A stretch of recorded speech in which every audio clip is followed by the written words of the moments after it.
Hello everybody.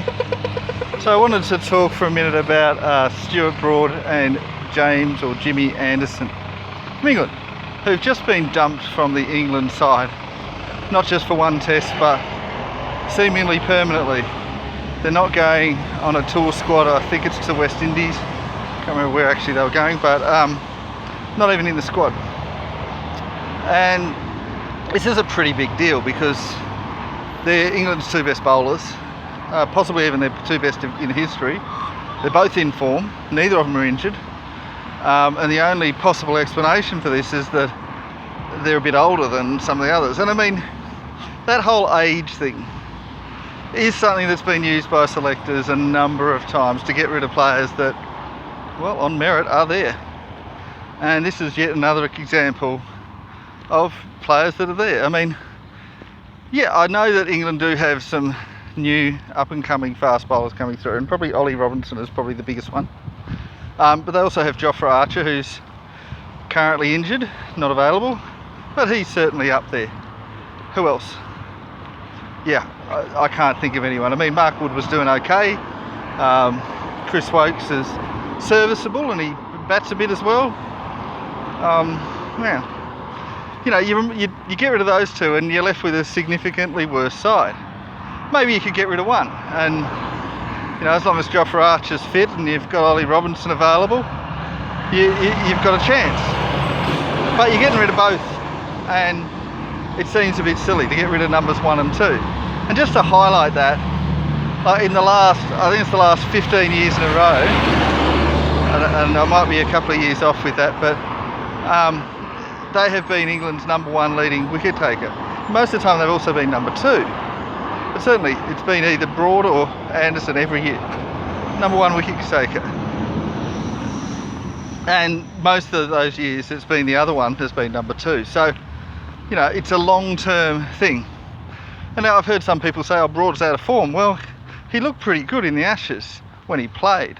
It was quite bizarre that he didn't play all 5 tests. In fact, I would have had both of them playing all 5 tests, and yet in the first test neither of them played.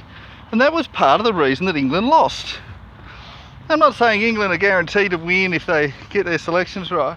I mean, they're playing in Australia, who are officially now the world's number 1 test team. Whether that's deserved or not is another issue, but it was always going to be tough. And Australia won the Ashes in England, so being able to play in Australia was always going to be tough.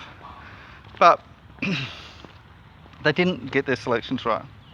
And that was one of the things that they got completely wrong, was not picking them in the first test.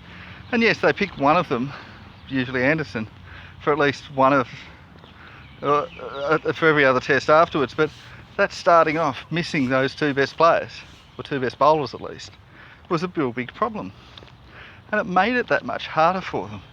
So now moving forward, they're saying, well, we're going to get rid of them permanently. Well, they haven't officially said that, but they're certainly indicating that. And it's just quite bizarre. I know Anderson's getting on, but he's actually been doing better since he turned 30, and he keeps, every year that he gets older, he's been doing better. So he's like a reverse aging in terms of his form, and you can't argue with that. Now Broad, well, perhaps he isn't in this tip-top form at the moment, but he's not bad, and maybe he's only the 3rd or even the 4th best bowler. But the 4th best, you should be sending your 4 best bowlers. You know, look, I know, fair enough, you've got the argument that when they get on a bit, get a bit past a certain age, maybe 35, then you have less sympathy for them when they do lose form or do get injured or whatever might happen. And so with that in mind, there is perhaps a very weak argument to letting Broad out. I mean, I'd still put him in the squad at the very least, but you might not play him in every 11. But Anderson, on the other hand, was the best bowler for England in the Ashes, and that's in spite of missing the first test. So why is he locked out? Is it because, I mean, it's certainly not the right call to get rid of either of them. I don't think that Broad on merit was outside of the best bowlers. I think he was the 3rd best bowler, or possibly the 4th, and you should be sending your 4 best bowlers. I don't think he was the 6th best, because the 6th best should be the one being left out. And fair enough, if they were the 6th and 7th bests, then I would have say, oh yeah, fair enough. On merit, let's leave them out. They're not quite there. but on merit they're probably either first and third or first and fourth, and that should be in the squad. Should be a 50-50 call whether you put Broad in the first test, but you'd be having him in the squad at the very least as a backup. And that just sort of makes me wonder what the heck England are doing. And look, once again, they played some quite strange teams, even from within their squad, in the Ashes. And I mean, the batsmen just seem to just run around randomly, and the bowlers, I mean, I don't know what they were doing. And yeah, sure, maybe England would have lost either way, but it's a bit tough. And I mean, Dawood Malan is missing out on the next squad as well, and he was England's second best batsman in the Ashes, so you know, that's quite bizarre as well. Surely you want to get rid of the ones that didn't perform, not the ones that did. It's just, I know, look, you have knee-jerk reactions and you often do get rid of the underperforming players in a series that has gone badly, particularly if you lose every test.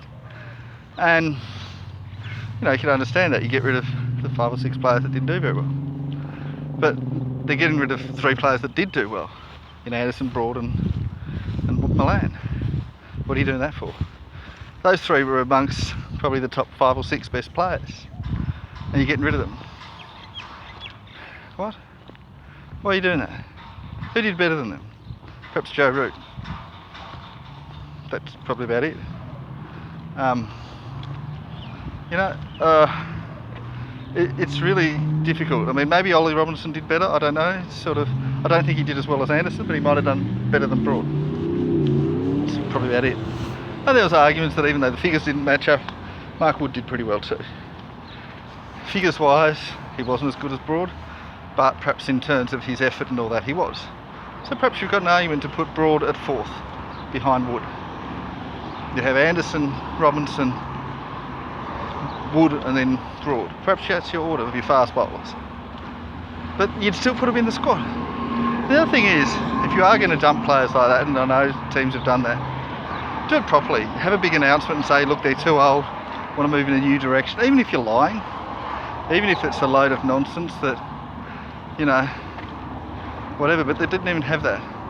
They didn't even have a conversation, they did it by text message according to Stuart Broad. And that's not what you should do for people that have been there for a long time.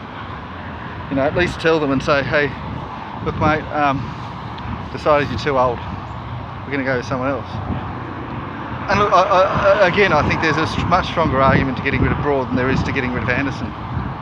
Because Broad was better early in his career, still going okay, but he was better when he was younger, whilst Anderson is better when he's older.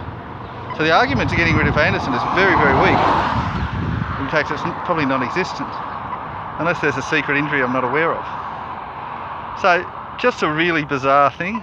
And I know, look, England selectors have been bad for a long time, probably forever, but this is just one of the worst ones. I mean, Dawood Malan's pretty bad too, but look, at least he's young enough he can come back. But Broad and Anderson, this is effectively probably saying goodbye to their careers in a pretty strange way. It's just doesn't really make any sense to me. I think you're blaming the wrong people, you know. Look, and I completely agree, you get rid of Hamid Haseed, the opening batsman, he didn't do very well, fair enough.